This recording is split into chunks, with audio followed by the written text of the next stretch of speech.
उद्धव ने कहा, माता तेरे चरणों में कोट सा प्रणाम कृष्ण का मित्र उद्धव करता है। यशोदा जी बोली,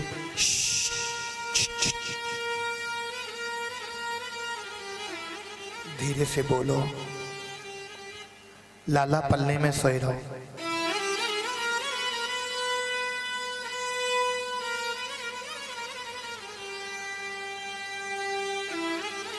अभी अभी सुला के आएगा। उद्धव के ज्ञान की सिद्धि खिसक गई। क्या कहती है? बोले, हाँ अभी अभी माखन मिश्री खिलाई, अभी अभी सुलाया उसको। उद्धव ने कहा, माता क्या गोपाल का दर्शन करा सकती हो?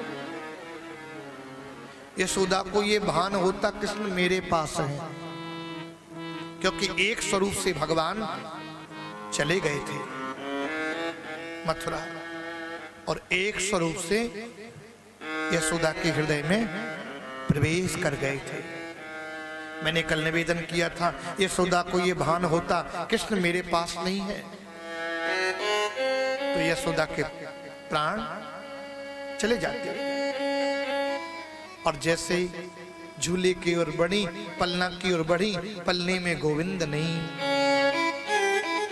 मैया रो पड़ी हिलकी भर के। उद्धव, मैं सोच रही थी लाला पलने में है, पर मेरा गोपाल पलने में नहीं है। उद्धव, मैं नितांत गरीब नहीं हूं, मैं नितांत विपन्ना हूं।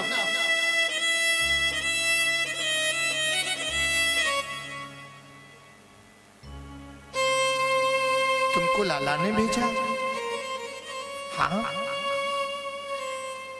यशोदा जी बोली, तो लाला ने मेरे लिए क्या संदेश भेजा? भवती नाम वियोगो में नहीं सर्वात्मना क्वचित।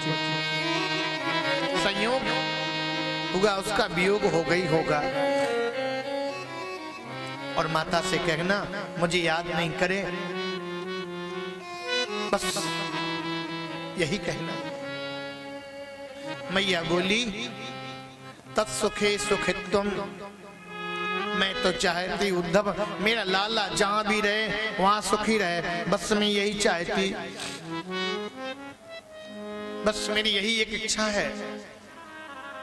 प्रत्येक मां चाहती मेरा बेटा जहां भी रहे वहां सुखी रहे। सारे ब्रजवासी कन्हैया के वियोग में रो रहे हैं। गंगी नाम की गाय है, वो जब तक कन्हैया का दर्शन नहीं कर लेती थी तब तक पानी नहीं पीती थी। वो गाय भी रो रही है कृष्ण के लिए। सारा ब्रजवासी अनाथ हो गया। कृष्ण के वियोग में प्रकृति रूपी नायिका भी ब्रज की रो रही है। किसी ने कहा, इस समय में पत्ते पतझड़ कैसे हो गए? कहा, नहीं, ये प्रकृति रूपी नायिका कृष्ण के वियोग में रो रही है। ये आंसू पत्ते के रूप में परिणत होकर के जमीन पर गिर गए। राम जी ने जब अयोध्या छोड़ी, वन की ओर गए, तो अयोध्या भी पूरा अनाथ हो गया था। अयोध्या में 9 दिवसीय राम कथा होती है, तो श्री अवध के संत वनवास प्रकरण अयोध्या में नहीं कहते। अयोध्या के लोग कहते नहीं, अयोध्यायाम परित्यज्य पादमेकम न गच्छति। हमारे राघव अयोध्या छोड़ के कहीं गए ही ना है। ब्रज के लोग भी कहते, वृंदावनम परित्यज्य पादमेकम न गच्छति।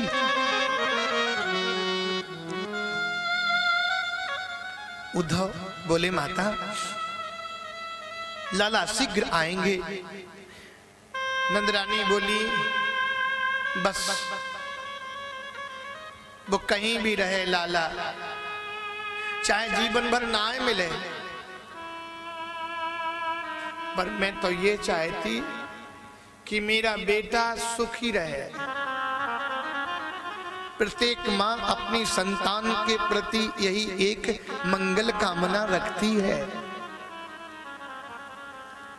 लौकिक दृष्टि में भी देख ले, माताएं बच्चों को पढ़ाती लिखाती, योग्य बनाती, नौकरी चाकरी लगाती, और जब पढ़ लिख के योग्य अधिकारी अफसर कुछ बनता, शादी विवाह होता, तो ये कहते अब विवाह हो जाए, बहू अपने साथ ले जाएं, नौकरी चाकरी करें, उनका जीवन सुखी रहे, हम तो अपने जैसे के तैसे काट लेंगे।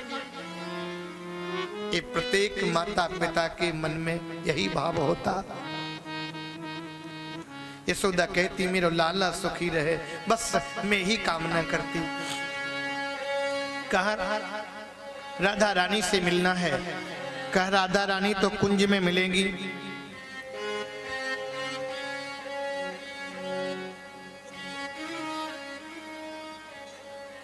राधा रानी की ओर जैसे ही बढ़े, सभी गोपियां एकत्र बैठी, समूह बैठा। तो जहां चार माताएं होती हैं वहां बातचीत कुछ ना कुछ जरूर होती है, लेकिन मैं सत्य कहता हूं ये मुंह देखी बात नहीं है। ये गोविंद नगर नदी गांव की माताओं से एक भी दिन ये नहीं कहना पड़ा कि शांत रहिए, चुप रहिए। ये विश्व का प्रथम आश्चर्य है। बोलो जय श्री कृष्ण। चार माताएं होंगी तो कुछ न कुछ बात करेंगे ही करेंगी, कुछ नहीं होगी तो साड़िये टटोल के पूछ लेंगी, दीदी बड़ी अच्छी है, करवा चौथ पे यही आई थी क्या? लेकिन यहाँ की माताएं बड़ी शांत गंभीर मुद्रा में कथा सुन रही हैं, जैसे कोई पत्थर की मूर्तियां बैठी हों। बोलो जय श्री कृष्ण। आज सभी गोपियां बैठी आपस में बात कर रही थी। एक गोपी बोली है जी वो तो सपने में आए थे। सपने में आए थे? बोले हाँ, सपने में मेरे साथ रास रचायो। एक बोली सुनो जी, जब मैं गाय दुगने के लिए गई थी, इतने में मेरी स्वप्न आ रहा था, मैं गाय दूध रही थी, गाय दूधते दूधते नीचे पूरे दूध दोह दिया मैंने, इतने मेरी आंख खुल गई और बगल से कहता ए जी सखी इधर धार मारो ना, इतने मेरी आंख खुल गई। एक गोपी बोली सुनो जी, जब मैं जा रही थी तो मेरे हाथ को खींच दिया। सब गोपी आपस में बात कर रही। राधा जी से पूछा, राधे तुम्हें सपना नहीं आता? तुम्हें सबसे ज्यादा प्रेम करते थे कृष्ण। राधा जी बोली नींद ही नहीं आवे तो सपनों कहां ते आवे, और जो सपना ही नहीं आवे तो बताऊं क्या खाक? हमारी नींद चली गई, हमें नींद नहीं आती।